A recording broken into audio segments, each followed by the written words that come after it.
अब देखो भाई, हमारे पास क्या है, वायर लूप्स हैं, एक लूप, दो लूप, तीन लूप, इनका रेडियस ग्रेजुअली बढ़ रहा है, radius gradually increases from A to B, A से भी ग्रेजुअली रेडियस बढ़ा, total number of turns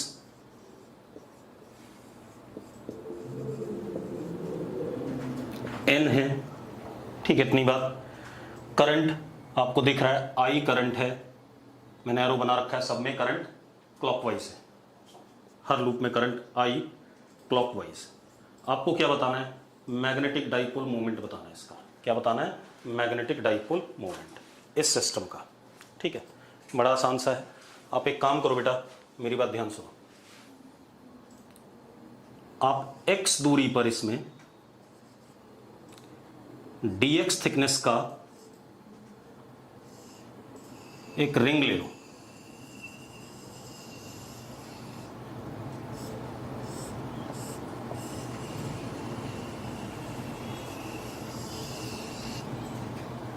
this is dx। इस रिंग में भी करंट, जितने भी लूप्स होंगे सब में I होगा इन क्लॉकवाइज डायरेक्शन, यस और नो, जल्दी बताओ भाई।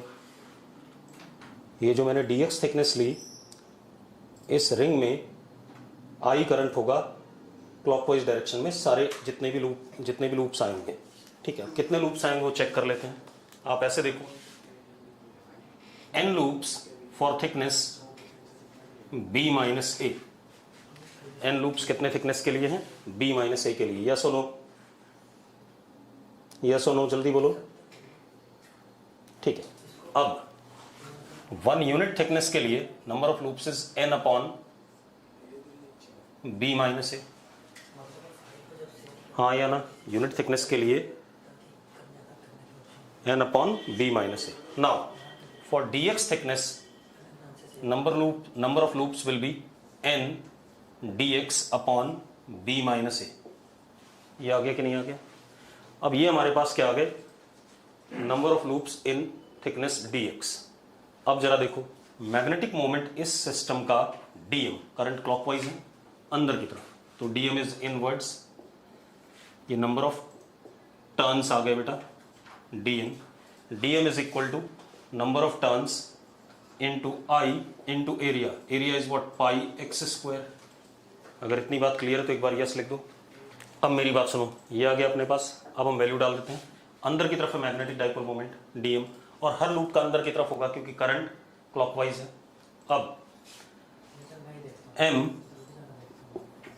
is integration of this thing and this is what, n upon b minus a I pi x square dx from a to b, yes or no, yes or no, जल्दी बोलो, ठीक है। अब बेटा जो कांस्टेंट है बाहर लेते हैं, बाकी इंटीग्रेट कर देते हैं, तो it comes out to be m is equal to n I pi upon b minus a, x square का इंटीग्रेशन x क्यूब बाई 3 यानी कि b cube by 3 minus a cube by 3, तो 3 और ऊपर कितना, b cube minus a cube. Solve कर लो थोड़ा सा और अच्छे से, m comes out to be n I pi upon 3 b square plus a square plus a b. Check करो यही आएगा कि नहीं आएगा, यस और नो, ठीक है, ये आ गया। अब हमने मैग्नेटिक डाइपोल मोमेंट तो काफी हद तक पढ़ लिया, ठीक है। अब हम थोड़ा सा आगे बात करते हैं। अब देखो भाई, अब क्या कहानी हमारे पास, ध्यान दो। Now we are going to study effect of magnetic field on magnetic dipole, मतलब मैग्नेटिक फील्ड का इफेक्ट मैग्नेटिक डाइपोल पे कैसा होगा, ठीक है, इतनी बात। तो सबसे पहले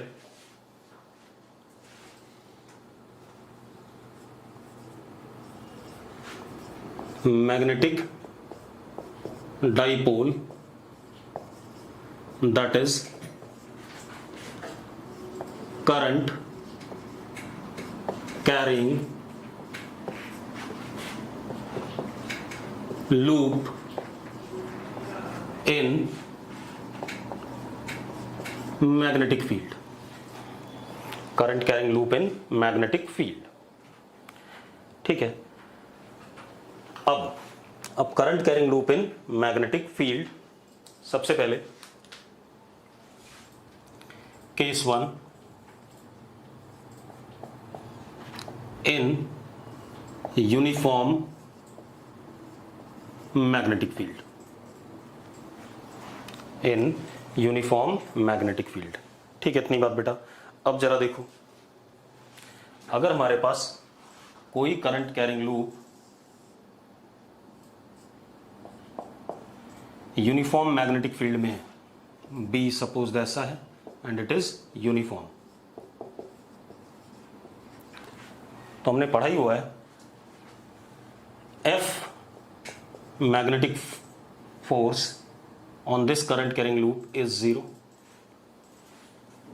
यस और नो, पढ़ा हुआ है हमने. अब सीधी सी बात है, ये तो हमने पढ़ा हुआ है, प्रूव भी करा हुआ है. और ऐसा ही कुछ रिजल्ट हमें electric dipole when uniform magnetic field में था तब भी मिला था, अगर याद करो. यस और नो. ठीक है.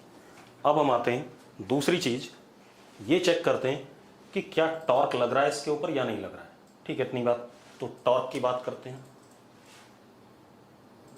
Torque, magnetic torque on magnetic dipole moment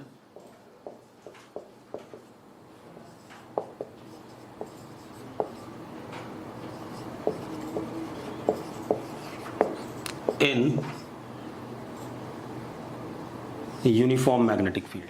ठीक है, इतनी बात. अब इसको देखते हैं. इसके लिए मैं डायग्राम थोड़ा सा बदल रहा हूं ताकि आपको समझ में आ जाए टॉर्क कैसे लग रहा है. ठीक है, मैं ये वाला लूप ना लेकर के एक स्पेशल टाइप का लूप ले लेता हूं ताकि मुझे डायग्राम बनाने में थोड़ा सा आसानी हो. ठीक है, अब मेरी बात ध्यान सुनना बेटा, ध्यान बोर्ड पे रखना, अदरवाइज समझ में नहीं आएगा. ठीक है. अब जरा देखो, अब सुनो भाई, अब क्या कहानी है. मैंने क्या करा बेटा, ध्यान सुनो. मैंने एक रेक्टेंगुलर करंट कैरिंग लूप ले लिया.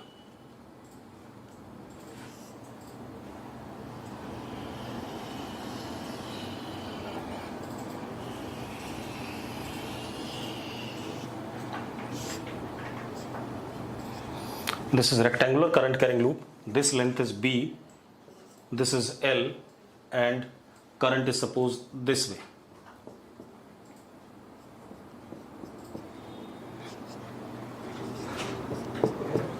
ठीक है भाई, ऐसा ले लिया.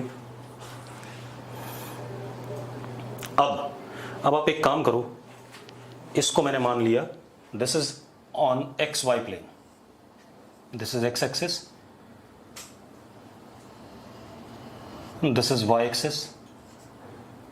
ये साइड और ये साइड अभी मैंने पैरेलल टू, चलो ना लो कोई बात नहीं, एक्स वाई प्लेन पे है. ठीक है, इतनी बात सिंपल. एक्स वाई प्लेन पे है. मैंने मैग्नेटिक फील्ड यूनिफॉर्म ले लिया बी आई कैप, यूनिफॉर्म है ऐसा मान लिया. अब जरा ध्यान दो बेटा, अगर मैं इसके ऊपर फोर्स निकालता हूं हर आर्म पे, इस वाले पे, इस वाले पे, इस वाले पे, इस वाले पे, सब पे निकालता हूं अलग अलग, तो अगर मैं इसके ऊपर निकालूं तो F विल बी 0, क्योंकि आई एल क्रॉस बी होगा, आई एल क्रॉस बी होगा तो 0 आएगा कि नहीं आएगा. अगर क्लियर है तो यस लिखो. साक्षी यस लिख रही है, माधव यस लिख रहा है, मनकीरत ठीक है, सभी लोग यस लिख रहे हैं. ठीक. सेम वे इस पे भी 0 होगा. यस और नो. ठीक है, दोनों पे 0 होगा. ठीक. अब आ जाते हैं इस पे. जरा देखो, इसका L नीचे की तरफ है, L वेक्टर नीचे की तरफ है.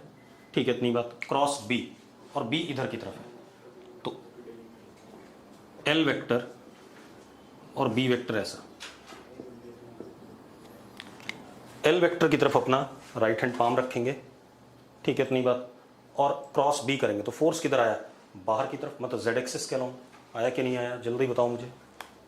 तो फोर्स इस पे ई आर आ रहा है कि नहीं आ रहा है। तो एफ बी कितना आया, f B is equal to i l b k cap. आ रहा है कि नहीं आ रहा है, जल्दी बताओ मुझे। आ रहा है भाई, ठीक है। किसी को कोई डाउट हो तो बता दो, किसी को डाउट नहीं है। अब इस वाले पे आ जाए बेटा, इस वाले आम पे, इस वाले आम पे आ जाए। तो एल वेक्टर ऐसा हो गया,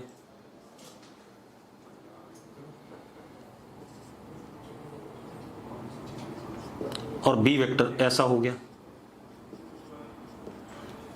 अब अगर इस वाले पे फोर्स देखें तो एल क्रॉस बी किधर आएगा, अंदर की तरफ आएगा।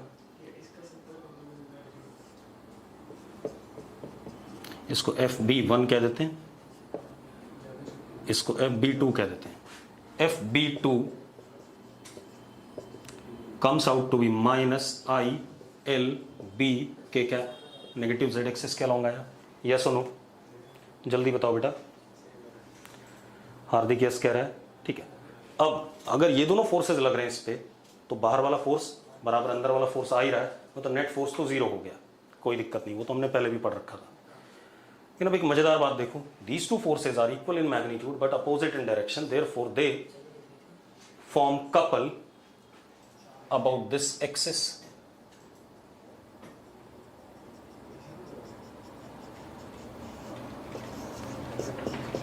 ऑफ रेक्टेंगुलर लूप, हाँ या ना, ठीक है। क्या बना रहे हैं, कपल बना रहे हैं। अब कपल बना रहे हैं तो सीधे सीधे जो इस पे क्या लगेगा, टॉर्क लगेगा। टॉर्क किसके बराबर लगेगा, जरा देखो क्या डायरेक्शन आएगा टॉर्क का, जरा देखो। अंदर की तरफ फोर्स, बाहर की तरफ फोर्स, दो फोर्सेस लग रहे हैं, एक अंदर लग रहा है मार्कर का अंदर की तरफ, तो ऐसे घूमेगा।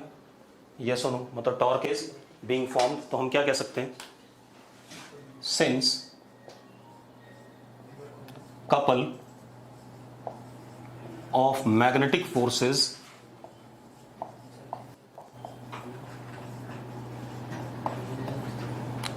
act on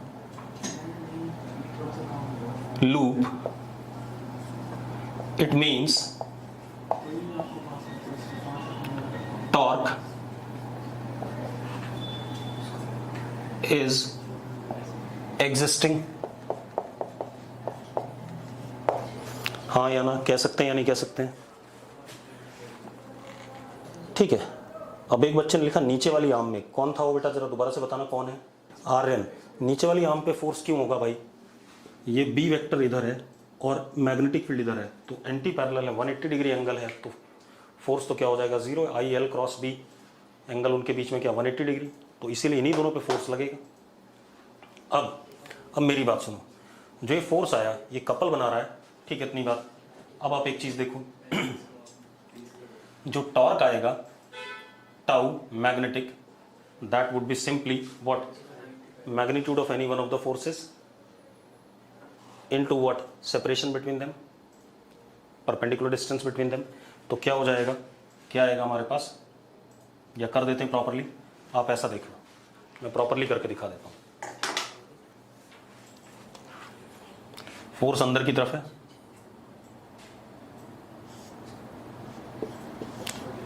फोर्स अंदर की तरफ एफ बी टू, और ये हमारा मान लो एक्स वेक्टर, तो एक्स अंदर की तरफ, सॉरी एफ अंदर की तरफ, एक्स ऐसा। तो जो टॉर्क आया वो नीचे की तरफ आ रहा है कि नहीं आ रहा है, about what, negative Y axis, ठीक है।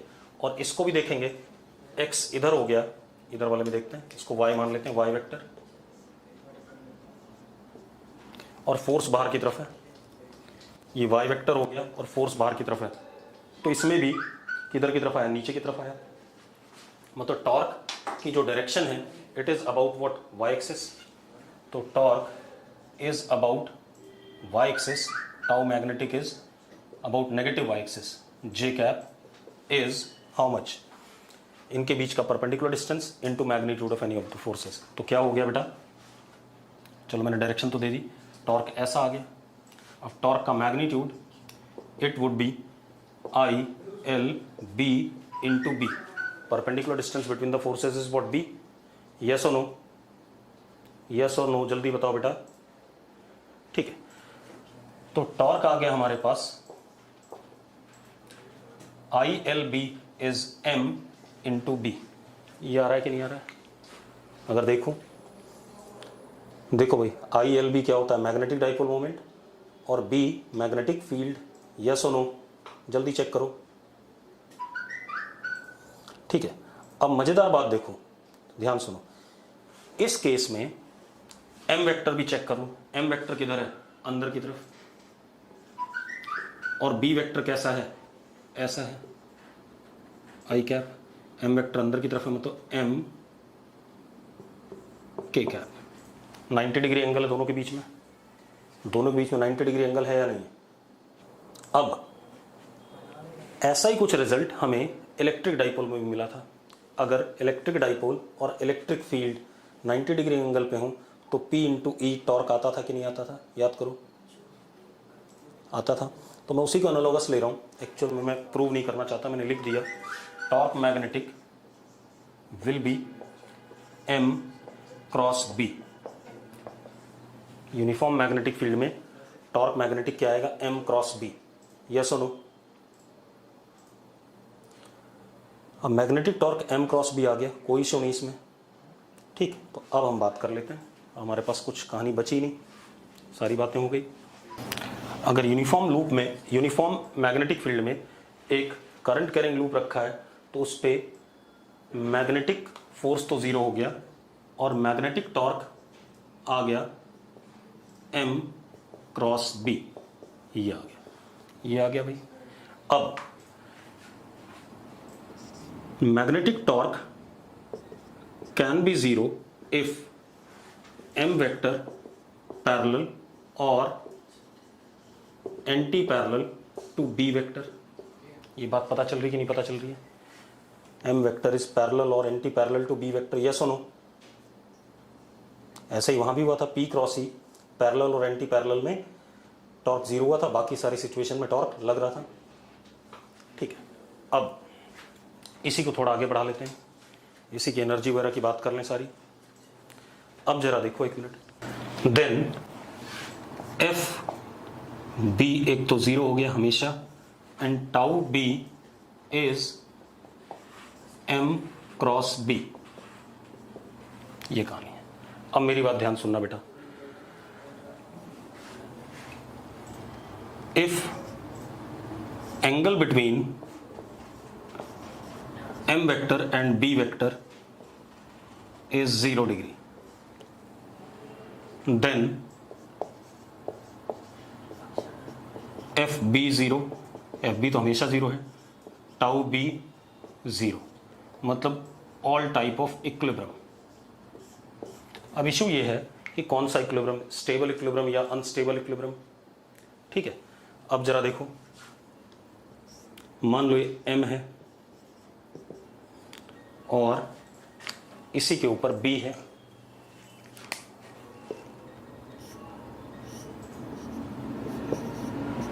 दोनों चीजें जीरो हैं. अब मैंने क्या करा, M को हल्का सा रोटेट करा दिया ऐसे. अब जरा मैं टॉर्क देखता हूं तो M cross B torque will be again, इसको वापस लाएगा कि नहीं लाएगा? ये सुनो, नीचे ले जाऊं तो भी वापस ले जाएगा. मतलब ये कौन सा इक्विलिब्रियम हो गया? Stable equilibrium. स्टेबल इक्विलिब्रियम अगर ये हो गया तो potential energy of the system is minimum and it is assumed to be minus MB U minimum.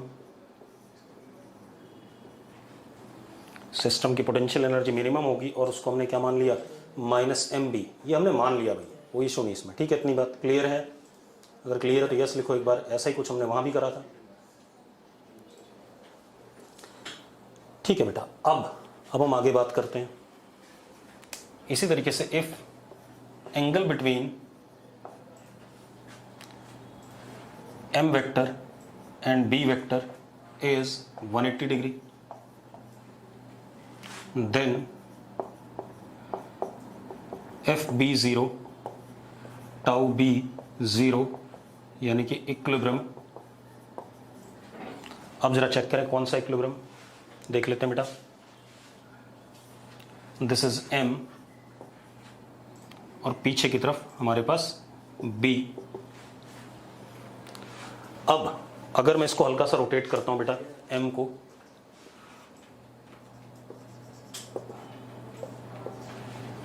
और अब टॉर्क देखता हूं तो टॉर्क कैसा आएगा, torque would be M cross B, इधर ले आएगा वापस away from the equilibrium position.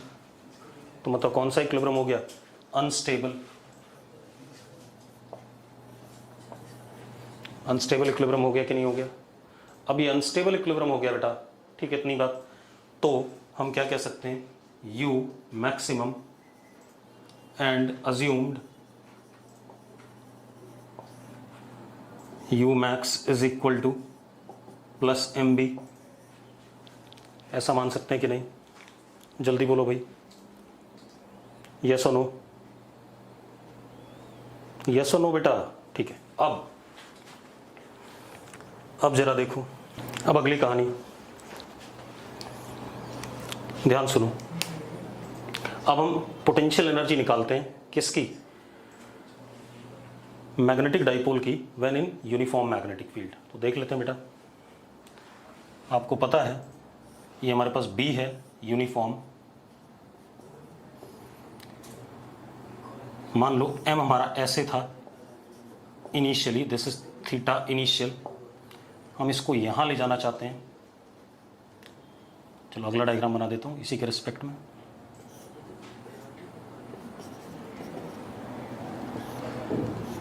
ऐसा करना चाहते हैं, दिस इज थीटा फाइनल, ठीक है, इतनी बात। This is initial state, this is final, ठीक है, इतनी बात। तो अब जरा देखो, मैं जबरदस्ती M को इधर ले जा रहा हूं, मतलब पोटेंशियल एनर्जी सिस्टम की इस केस में बढ़ेगी, और अगर ये वापस इधर आता है, ये इनिशियल हो जाए, ये फाइनल हो जाए, तो पोटेंशियल एनर्जी घटेगी। हाँ बता रहा हूं भाई, मेरे पास क्या है, अब मैं मैग्नेटिक डाइपोल की पोटेंशियल एनर्जी निकालना चाहता हूं इन यूनिफॉर्म मैग्नेटिक फील्ड, जैसे इलेक्ट्रिक डाइपोल के बारे में निकाला था। तो मैंने कहा कि हमारे पास magnetic dipole moment theta initial angle पे यूनिफॉर्म मैग्नेटिक फील्ड के साथ में पड़ा हुआ है। फाइनली हम इसको इधर ले गए at what angle, theta F. अब ऐसे देखो, इसको ले जाने के लिए मुझे जबरदस्ती एक्सटर्नल टॉर्क लगाना पड़ेगा। क्यों, क्योंकि किसी भी मोमेंट पे मैग्नेटिक टॉर्क मैग्नेटिक फील्ड का इसको स्टेबल इक्विलिब्रियम की तरफ लाना चाहेगा, तो मुझे जबरदस्ती लगाना पड़ा। जबरदस्ती लगाना पड़ा मतलब पोटेंशियल एनर्जी सिस्टम की क्या कर रही है, बढ़ रही है। सिस्टम की पोटेंशियल एनर्जी हम क्या कर रहे हैं, बढ़ा रहे हैं। तो हमारे पास पता ही हमें, change in potential energy is negative of work done against conservative force और टॉर्क। तो यहां पर क्या है, टॉर्क मैग्नेटिक, यस और नो, यस और नो, जल्दी बताओ बेटा, ठीक है। अब जरा देखो, अब किसी भी मोमेंट पे रास्ते में जब कभी भी रहे होंगे हम, किसी इनिशियल, ये इनिशियल स्टेट था, ये फाइनल था, अभी किसी मोमेंट पे ये B और ये M, ये एंगल थीटा, हम इसको इधर रोटेट कर रहे हैं by an angle of what, d theta. D theta बाहर की तरफ है, और जो मैग्नेटिक टॉर्क है वो अंदर की तरफ है। यस और नो, अरे हाँ या ना, अरे भाई ठीक है। तो अपने आप ही हमारे पास क्या हो गया, d u is equal to minus tau magnetic into d theta. यही होगा कि नहीं होगा, जल्दी बता दो मुझे। अरे दो बार माइनस नहीं लगाएंगे, एक बार वाला माइनस 180 वाला ले लो, या जो हमने अगेंस्ट में कन्वेंशन यूज कर रखा उसको ले लो, ठीक है। अब d u is equal to minus m b sine theta d theta, यही आएगा कि नहीं आएगा। What is torque, m cross B.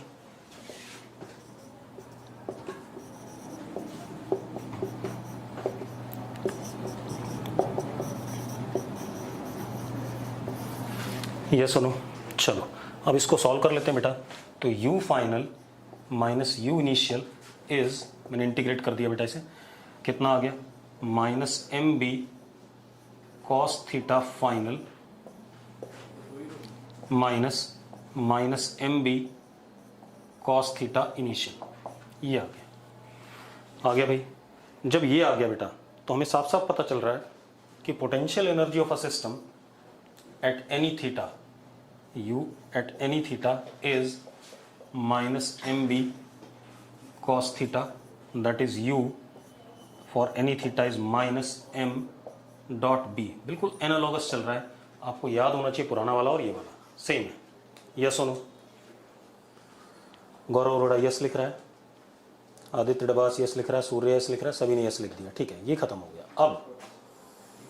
अब हम आते हैं मैग्नेटिक डाइपोल को ही हम किस में ले जाते हैं, किस में ले जाते हैं भाई, नॉन यूनिफॉर्म मैग्नेटिक फील्ड में। क्लियर इतनी बात? मैग्नेटिक डाइपोल को ही हम किस में ले जाएं, नॉन यूनिफॉर्म मैग्नेटिक फील्ड में।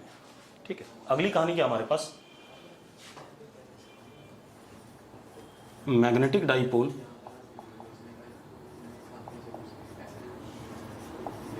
इन नॉन यूनिफॉर्म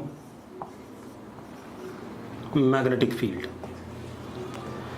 हमने एक सवाल करा था जिसमें magnetic dipole non uniform magnetic field में था। कौन सा? एक डिस्क थी हमारे पास, उसमें एक रेडियल मैग्नेटिक फील्ड थी, तो उसमें फोर्स जीरो नहीं आया था, याद है?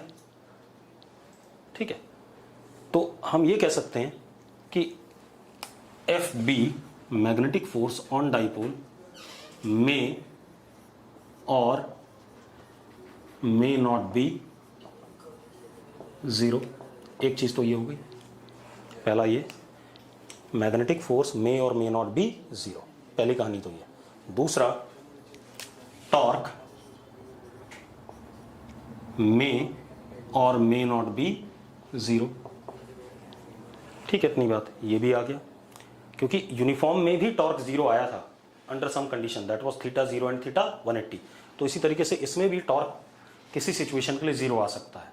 ठीक है, अब अगर मैं यहां ध्यान दूं, मान लो ये हमारी मैग्नेटिक लाइंस हैं, suppose these are magnetic lines, तो यहां पर मैग्नेटिक फील्ड ऐसा है,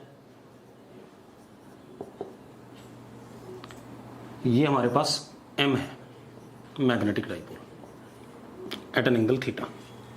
तो इस सिचुएशन में potential energy is minus m dot b, that is minus m b cos theta. ठीक है, कोई दिक्कत है?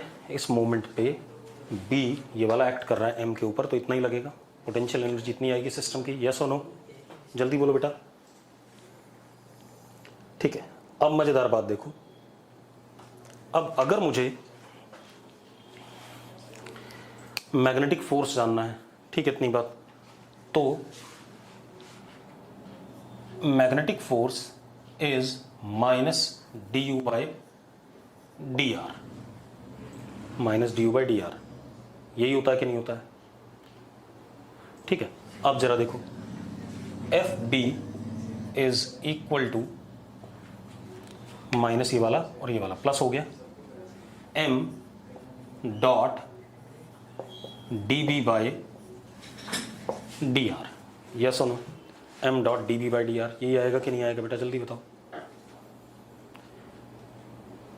ठीक है, ये मैग्नेटिक फोर्स आ गया। अब अगर मुझे मैग्नेटिक टॉर्क जानना है बेटा, तो magnetic torque is minus d u by d theta.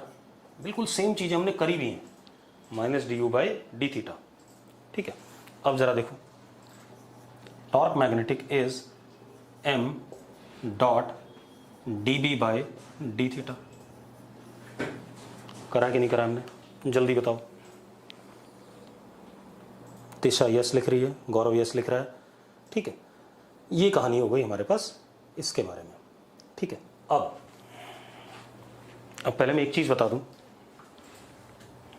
ये हमने मैग्नेटिक डाइपोल खत्म कर लिया। अभी हमने इसकी वजह से मैग्नेटिक फील्ड कितनी प्रोड्यूस होती वो नहीं निकाला, या किसी की वजह से भी मैग्नेटिक फील्ड नहीं निकाला, लेकिन हमने क्या पढ़ा, एक चार्ज पार्टिकल का motion in magnetic field and electric field, एक करंट कैरिंग वायर का मोशन इन मैग्नेटिक फील्ड, और एक करंट कैरिंग लूप का मोशन इन मैग्नेटिक फील्ड। ये चीजें पढ़ ली कि नहीं पढ़ ली, ये बताओ मुझे।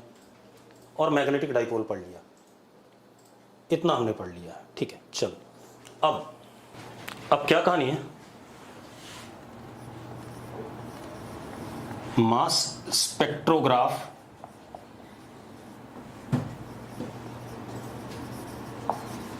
और बेन ब्रिज।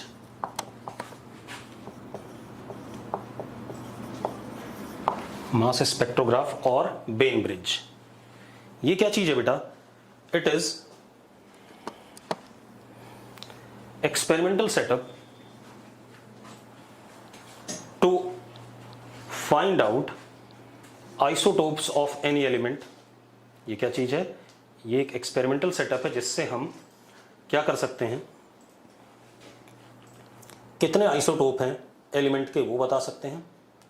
ठीक है, दूसरा, हर आइसोटोप का मास नंबर क्या है ये बता सकते हैं, जो भी हमने आइसोटोप्स निकाले उसका मास नंबर क्या है, और नेचर में किसी पर्टिकुलर आइसोटोप की अबंडेंस कितनी है, मतलब कितना परसेंटेज पर्टिकुलर आइसोटोप है, कितना परसेंटेज दूसरा आइसोटोप है। जैसे मैं कहूं ऑक्सीजन के हमारे पास ज्यादातर 15(8), 16(8), 17(8), 18(8), ऐसे मान लो 3 आइसोटोप हैं, तो सबका मुझे मास नंबर मिल जाएगा। एक्सपेरिमेंटली मास नंबर मिल जाएगा, मतलब इसका 15 है तो पता चल जाएगा इस वाले आइसोटोप का 15 है, इसका 16 है, इसका 17 है।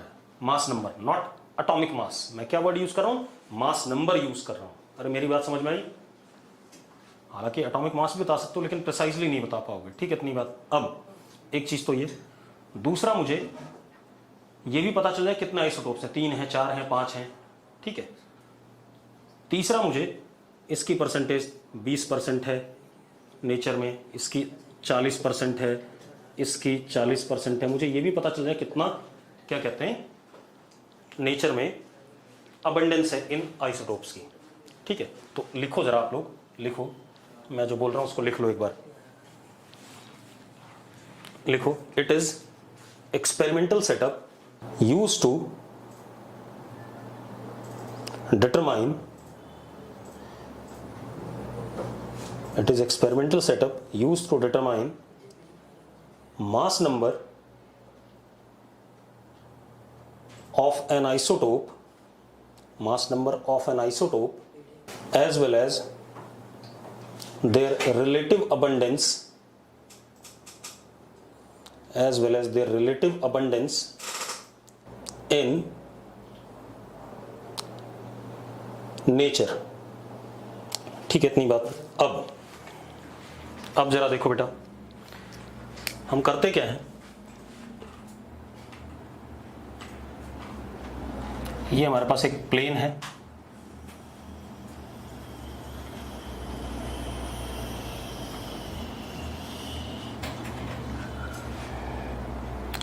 ये प्लेन, इस प्लेन के इधर मैग्नेटिक फील्ड बी यूनिफॉर्म, अंदर की तरफ और यूनिफॉर्म। ठीक है, इतनी बात। अब दूसरी चीज, इस प्लेन को, ये जो प्लेन हमारा है, इस प्लेन को मैंने जिंक सल्फाइड से कोट कर दिया।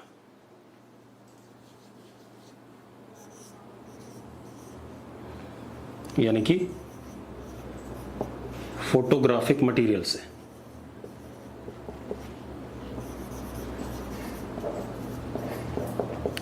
क्यों कोट कर दिया? क्योंकि जब भी इस पे कोई चीज टकराएगी तो मुझे एक स्पॉट सा नजर आएगा। ठीक है, इतनी बात। इसलिए मैंने इसको फोटोग्राफिक मटेरियल से कोट कर दिया, जिंक सल्फाइड से। ठीक है, अब क्या कहानी है, यहां पर एक हल्का सा छोटा सा अपर्चर बना दिया, स्लिट टाइप का। इस जगह पे हमारे पास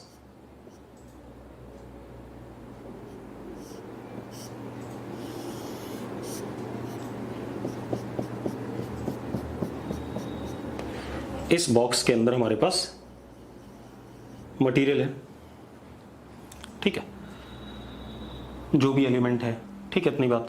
अब मैंने क्या करा, आइसोटोप्स की बात कर रहे हैं, मतलब सेम एक ही एलिमेंट है, तो चार्ज सबका क्या होगा, सेम होगा, क्योंकि आइसोटोप्स में चार्ज सेम और एटॉमिक नंबर सेम होता है या नहीं होता? यस लिखो फटाफट। तो चार्ज सबका क्यू है, सपोज, ठीक है। अब मैंने क्या करा, यहां से जो एलिमेंट्स निकल रहे हैं उनको पोटेंशियल डिफरेंस V दे दिया,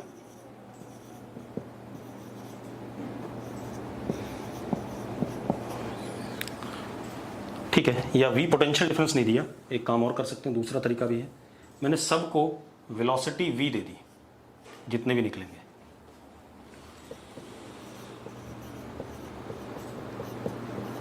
और जब ये स्लिट को पार करता है तो इसकी वेलोसिटी हर किसी की V है, यहां पर क्लियर है। अब जरा देखो, अगर आप ध्यान से देखो तो V ऐसा, B अंदर, तो मैग्नेटिक फोर्स कैसा लगेगा, ऐसे लगेगा,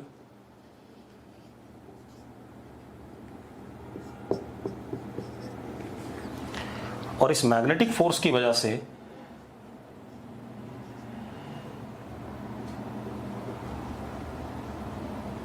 सेमी सर्कुलर पाथ फॉलो करते हुए ये चार्ज पार्टिकल जाएगा कि नहीं जाएगा, और यहां पर दोबारा से कितने से हिट करेगा, V से ही हिट करेगा। और इस फोटोग्राफिक प्लेट के बगल में हम यहां पर एक स्केल रख लेंगे,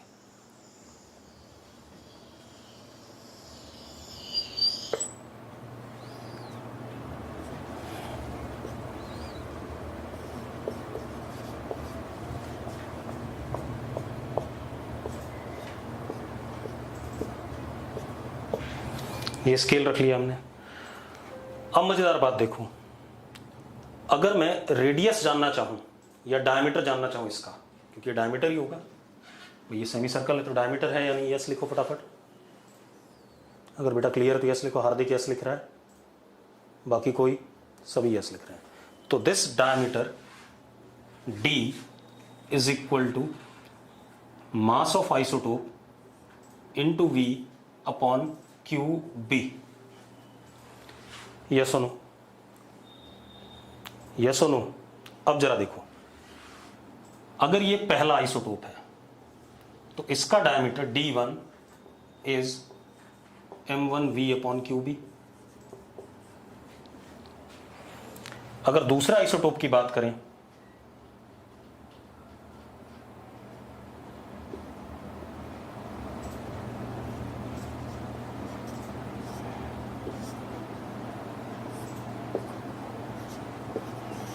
तो D2 will be M2V upon QB।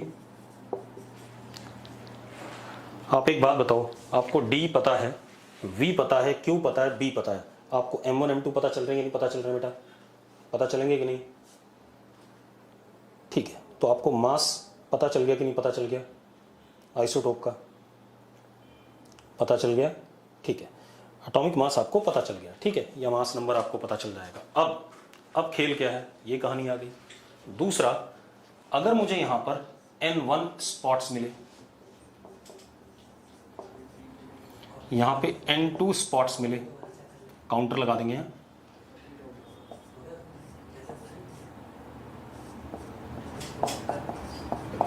Digital counter जो किसी भी जगह पर स्पॉट्स को काउंट करेगा, ठीक है, इतनी बात। N2 स्पॉट्स यहां मिले। अब ये काउंटर अगर जानना चाहता है कितनी परसेंटेज N2 की है, तो N2 upon total number of spots into 100 आ जाएगा कि नहीं आ जाएगा। तो relative percentage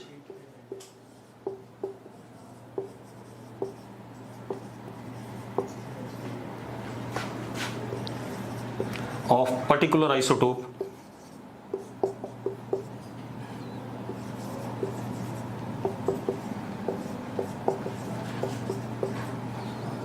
n particular upon n total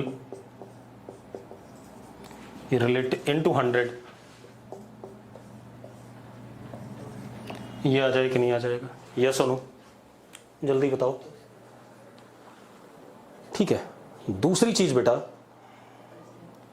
हर्षित बेटा नीचे से ना मैडम के पास से 12th की बुकलेट लिया, बोलना जो करंट सॉरी इसकी जो मैग्नेटिक वाली बुकलेट है, हाँ 12th की मैग्नेटिक वाली, ठीक है। अब ये आ गया हमारे पास क्या, रिलेटिव परसेंटेज। एक और चीज़ बेटा, I can also have number of isotopes, एक जगह स्पॉट, दो जगह, तीन जगह, चार जगह, पांच जगह, जितनी जगह हमारे पास।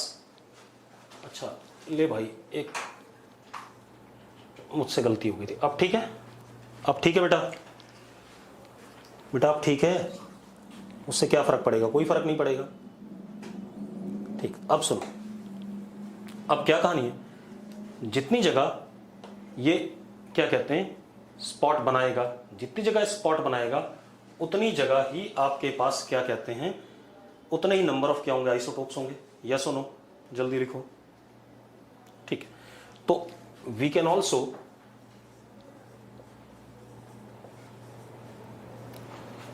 Find number of isotopes of particular element.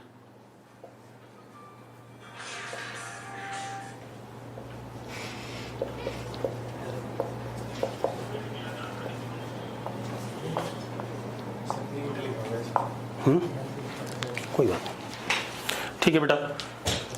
अब सुनो, इतनी बात हो गई, सबको क्लियर है बात, सबको क्लियर है तो यस लिखो।